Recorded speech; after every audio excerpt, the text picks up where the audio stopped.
Huwag maliitin ang maliit na simula. Maliit ngayon, malaki bukas. Tip 1, lahat nagsisimula sa maliit.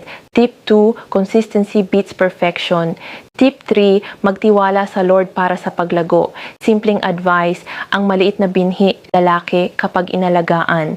Zacarias 4:10, i-follow si Mentor June Tanra para sa araw-araw na inspirasyon.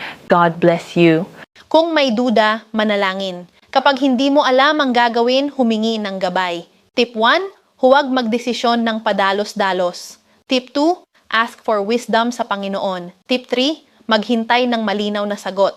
Simpleng advice, ang dasal ay hindi huling option, ito ang unang hakbang. Santiago 1:5, follow si Mentor June Tanra para sa more faith tips. Matuto maghintay. Ang mabilis, hindi laging panalo. Tip 1, huwag magmadali, baka magkamali. Tip 2, pagkatiwalaan ang proseso. Tip 3, panalangin bago aksyon. Simpleng advice, ang hinihintay, mas pinahahalagahan. Awit 27:14. I-follow si Mentor June Tanra para sa araw-araw na inspirasyon. God bless you. Gumawa kahit walang nakakakita. Ang tunay na sipag, hindi naghihintay ng papuri. Tip 1, do your best kahit walang audience. Tip 2, tandaan, nakikita ni Lord lahat. Tip 3, excellence, not approval. Simpleng advice, ang Diyos ang tunay na rewarder. Mateo 6:4, share para ma-inspire ang iba. I-follow mo si Mentor June Tanra. God bless you. Kung sarado ang pinto, maghanap ng bintana. Hindi lahat ng closed doors ay rejection, minsan redirection. Tip 1, huwag magmukmok sa nawala. Tip 2, tumingin sa bagong oportunidad. Tip 3, magtiwala sa Diyos, baka mas maganda ang kapalit. Simpleng advice, ang plano niya ay laging mas maganda kaysa sa atin. Jeremias 29:11, i-follow si Mentor June Tanra para sa araw-araw na inspirasyon. Magpahinga, pero huwag sumuko. Pagod ka lang, hindi pa tapos. Tip 1, pahinga para lumakas, hindi para sumuko. Tip 2, huwag mawala ng focus. Tip 3, pray habang nagpapahinga. Simpleng advice. Ang pahinga ay bahagi ng progress. Mateo 11:28, i-follow si Mentor June Tanra para sa araw-araw na inspirasyon. God bless you. Kung nahulog, bumangon ka, ang pagkatalo ay bahagi ng tagumpay. Tip 1, matuto sa pagkakamali. Tip 2, huwag manatili sa lungkot. Tip 3, laban ulit kasama si Lord.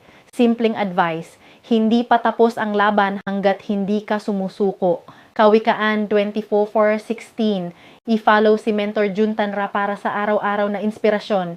Kung wala ka pa sa gusto mo, huwag mawala ng pag-asa. Ang bawat delay may dahilan. Tip 1, alamin kung ano natutunan mo ngayon. Tip 2, ipagpatuloy ang disiplina. Tip 3, laging manalangin. Simpleng advice, hindi late si Lord, laging sakto. Habakuk 2:3, i-follow mo si Mentor June Tanra para sa araw-araw na inspirasyon. God bless you. Alam mo ba ang advantage kapag member ka ng IAM Worldwide? Mas makakasave ka once ikaw ay distributor.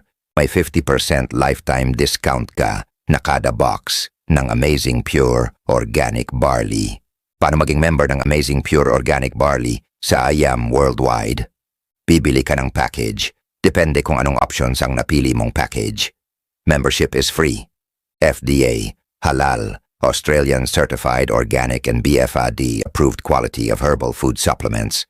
Benefits, 100% worth of products, 30% to 50% lifetime product discounts.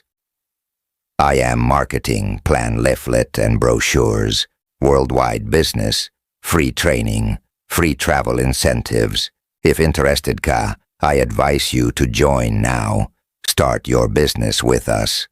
Huwag kang matakot mag-umpisa. Lahat ng malalaki nagsimula sa maliit. Tip 1, huwag hintayin ng perfect timing. Tip 2, gumamit ng kung anong meron ka ngayon. Tip 3, magtiwala sa plano ng Diyos. Simpleng advice, ang mahalaga, nagsimula ka. Mateo 17:20, like, share, and i-follow mo si Mentor June Tanra. Huwag mahulog sa comparison trap. Ang laban mo, hindi laban ng iba. Tip 1, focus sa sarili mong progress. Tip 2, pasalamatan ang maliliit na biyaya. Tip 3, tandaan iba ang timing ng Diyos sa bawat isa. Simpleng advice, huwag kang ma-pressure, may sariling oras ka. Roma 12:6. I-follow mo si Mentor Jun Tanra for more. God bless you. Unahin ang kalooban ng Diyos. Alam mo ba, ang tunay na plano na magtatagumpay ay yung naka-align sa kalooban ng Diyos. Tip number 1, unahin mo siya sa lahat ng bagay. Tip number 2, gumawa ng hakbang na may pananampalataya. Tip number 3, magtiwala kahit hindi malinaw ang daan. Simpleng advice, kapag si Lord ang una, lahat susunod. Mateo 6:33. E-follow mo si Mentor Jun Tanra. Please like and share para sa mas maraming tao ang ma-inspire. God bless you. Sumunod sa plano ng Diyos, alam mo ba? Ang tunay na tagumpay ay hindi lang nakadepende sa plano mo, kundi sa pagsunod sa plano niya hakbang. Tip number 2, huwag kang matakot magbago ng direksyon kung siya ang nangunguna. Tip number 3, tandaan, mas mataas ang plano niya kaysa sa atin. Simpleng advice, sundan mo ang GPS ni Lord, hindi ka maliligaw. Isaiah 55:8-9. I-follow mo si Mentor Jun Tanra para sa mas marami pang ganitong inspirasyon. Like and share. God bless you. Sumunod sa plano ng Diyos. Alam mo ba, ang tunay na tagumpay ay hindi lang nakadepende sa plano mo, kundi sa pagsunod sa plano niya. Tip number 1, humingi ng wisdom sa bawat hakbang. Tip number 2, huwag kang matakot magbago ng direksyon kung siya ang nangunguna. Tip number 3, tandaan mas mataas ang plano niya kaysa sa atin. Simpleng advice, sundan mo ang GPS ni Lord, hindi ka maliligaw.